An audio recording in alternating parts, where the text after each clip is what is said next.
Allahu Akbar, Allahu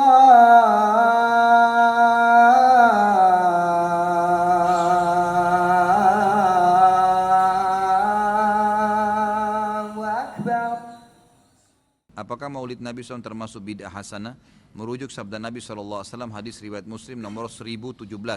Barang siapa yang membuat-buat hal baru yang baik dalam Islam, maka baginya pahala dan pahala orang yang mengikutinya, dan begitu pula sebaliknya.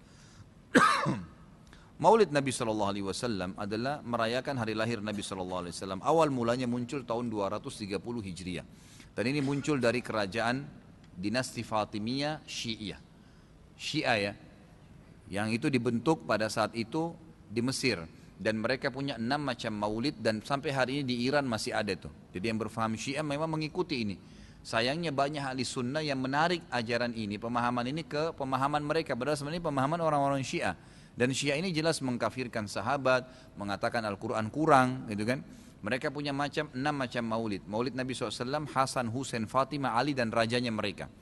Dan mereka pada saat membaca maulid dengan zikir-zikir yang sering kita dengar sekarang, itu ya mereka berdiri di tengah-tengahnya karena menganggap ruhnya Nabi SAW sedang lewat. Banyak orang ahli sunnah di Indonesia yang benci dengan Syiah, karena pemahaman Syiah jelas ya mengkafirkan sahabat, mencaci maki Abu Bakar dan Umar, mengkafirkan mereka, mengatakan Quran kurang, tapi mereka tidak sadar maulid yang mereka lakukan adalah acara dari orang-orang Syiah, gitu kan? Anda boleh kembali kepada buku sejarah, semua buku sejarah menjelaskan masalah itu. Jadi munculnya di tahun 230 Hijriah dan dilakukan oleh Syiah ya pada saat itu yang mendirikan dinasti Fatimiyah namanya. Baik, itu kurang lebih gambaran tentang sejarahnya. Dan orang-orang Syiah Fatimiyah waktu itu mengadakan maulid, review lagi kembali kenapa mereka buat. Ternyata mereka waktu itu di Mesir berbatasan dengan Bizantium, kerajaan Romawi. Dan waktu itu orang-orang Romawi mereka mengadakan maulidnya Nabi Isa, kan gitu. Maka orang-orang Syiah waktu itu mengatakan di Mesir, kalau gitu kita juga buat maulid untuk Nabi SAW. Maka dibuatlah. Dan sekarang Anda boleh tanya kepada siapapun, kiainya, habibnya, tanya, apakah Nabi SAW pernah melakukan maulid kayak Anda lakukan nih? Berzikir, baca salawat, berdiri, menganggap ruhnya Nabi sedang lewat, pernah? Pasti kalau mereka jujur, mereka akan mengatakan tidak pernah. Ditanya, lalu kenapa Anda lakukan? Bentuk cinta kepada Nabi SAW. Bentuk cinta itu harusnya mengikuti dan mencontohi dan melakukan apa yang dicontohkan dan diperintahkan saja, enggak menambah, gitu kan? Karena kalau kita menambah seakan-akan kita menganggap Nabi SAW masih ada yang belum disampaikan. Para Nabi sudah pada saat meninggal menyampaikan semua. Apa kata Ibnu Katsir rahimahullah? Beliau mengatakan kalimat yang mulia pada saat menafsirkan surah Al-Maidah ayat 3. Al-yawma akmaltu lakum dinakum wa atmamtu alaikum ni'mati wa raditu lakumul Islam madina. Hari ini aku sempurnakan agama kalian, nikmatku untuk kalian, dan aku ridho Islam sebagai agama kalian, kata Ibnu Katsir. Ayat ini dalil yang paling nyata dan jelas ya, menekankan bahwasanya Nabi SAW tidak menghembuskan nafas terakhirnya kecuali sudah menyampaikan semua apa yang Allah tuntunkan, dan umat ini tidak butuh lagi tambahan, yang kecil sampai yang besar, yang samar-samar sampai yang jelas, gitu kan? Semua dijelaskan, semua sudah disampaikan. Dan Nabi SAW pada saat mau meninggal dunia di Haji Wada, beliau mengatakan halla ballaktu, ingatlah saya sudah sampaikan kepada kalian. Allah ballaktu, ingatlah saya sudah sampaikan kepada kalian, sudah cukup semuanya. Maka jangan ditambah, jangan dikurangin, saudaraku. Bacalah salawat, Nabi SAW perintahin tuh, banyak perintah salawat. Baca 10 kali pagi, 10 kali sore, zikir pagi sore. Boleh juga dijadikan sebagai zikir rutin kita tiap hari. Nabi SAW perintahkan untuk baca salawat, gitu kan. Dianjurkan untuk membaca. Di hari Jumat disuruh memperbanyak salawat untuk Nabi SAW. Setiap kali disebut namanya SAW. Dalam majelis ini berapa kali kita katakan Nabi SAW, Nabi SAW. Itu semua fadilah, itu diperintahkan, gitu kan. Tapi jangan dikarang secara khusus, karena itu akan menambah. Sekali lagi, saya tidak menyalahkan. Kalau Anda ngotot mengerjakannya, mengatakan ini benar, silahkan, itu hak Anda. Saya menyampaikan apa yang saya ketahui, gitu kan. Saya tidak menyalahkan, tidak menghardik, saya mengingatkan apa yang saya ketahui. Kalau Anda anggap ini benar, terimalah, gitu kan.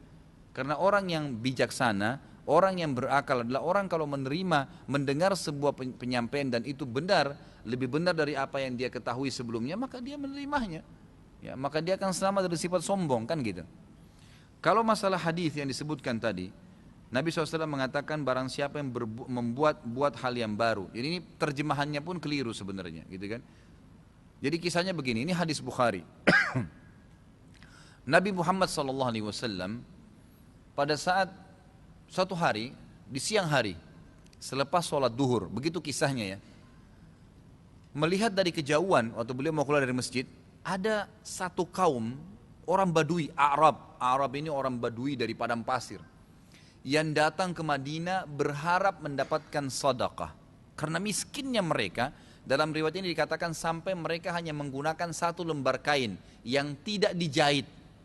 Mereka cuma lilitkan di badannya, ya kalau ada angin tersingkap aurat mereka karena miskinnya, dan mereka mengikat ujung kain itu satu sama yang lain di lehernya, gitu kan? Dan diikat juga di bagian bawahnya, sehingga memang peka sekali bisa kelihatan auratnya, dan dari muka mereka kelihatan dalam hadis ini dikatakan kemiskinan, wajahnya sudah hitam, kelihatan tua sekali karena susahnya. Lalu Nabi SAW naik di atas mimbar sambil berkata, ini pentingnya mempelajari sababul wurudnya hadis. Sebabnya hadis disebutkan, sama kalau ayat sababun nuzul ya. Perhatikan hadis tadi yang disebutkan, ini adalah sababul wurudnya. Ini saya ceritakan sekarang. Maka Nabi SAW naik di atas mimbar setelah tahmid dan salawat untuk diri beliau dan memuji Allah tadi, tahmid dan salawat, beliau mengatakan, wahai muslimin, sesungguhnya semua yang kalian kumpulkan di dunia tidak akan bermanfaat buat kalian. Semua akan habis. Sebaik-baik harta kalian adalah harta yang kalian infakkan selama kalian hidup. Maka berinfaklah sebelum datang masalah akhirat, datang kematian. Lalu dalam hadis ini panjang lebar Nabi SAW menceritakan masalah kematian, masalah hisab hari kiamat. Lalu motivasi, bersedekahlah sebelum terlambat waktunya. Ya, semua yang punya sesuatu di rumahnya bersedekah, berikan orang-orang yang susah itu, yang datang menuju ke masjid, berikan kepada mereka sebelum mereka injak masjid ini. Lalu kata Nabi SAW, bersedekahlah walaupun hanya dengan sepotong kurma. Jadi kalau seseorang di antara kalian punya kurma di rumahnya satu butir, bagi dua, satu dia makan setengah dia makan, kasih setengah orang miskin ini. Saking pentingnya bersedekah. Waktu itu ikhwan dan akhwat sekalian, sahabat termotivasi, ada yang menangis. Ada satu orang sahabat berdiri, lalu dia mengeluarkan semua yang dia miliki di kantongnya. Ya Rasulullah, ini saya sedekahkan. Dengan melihat orang itu melakukan, sahabat di masjid rame-rame melakukannya. Pada keluarin semua hartanya. Apa kata Nabi SAW? Siapa yang menunjukkan perbuatan baik dalam Islam, yang memulai. Kenapa? Karena tadi ini orang memulai kasih, maka dia akan mendapatkan pahala orang yang melakukannya tanpa dikurangi sedikit pun dari pahala orang yang melakukannya. Jadi kalau kita ajak orang ke masjid atau kita ajak orang bersedekah, lalu dia dapat pahala nih 10 pahala misalnya karena sholat atau karena sedekah, kita kena mengajaknya, diberikan juga pahala 10 tanpa dikurangi dari pahala dia, kan begitu. Ini sebabnya hadis. Sayangnya hadis ini disalahfahamin, dijadikan bolehnya mengatakan ada bid'ah hasanah. Semoga Allah berikan hidayah, padahal mereka tidak paham sebab urutnya. Ada sebabnya hadis itu disebutkan, jadi bukan kosong begitu saja, gitu kan. Jadi mudah-mudahan ini bisa difahamin apa yang telah Nabi SAW sampaikan.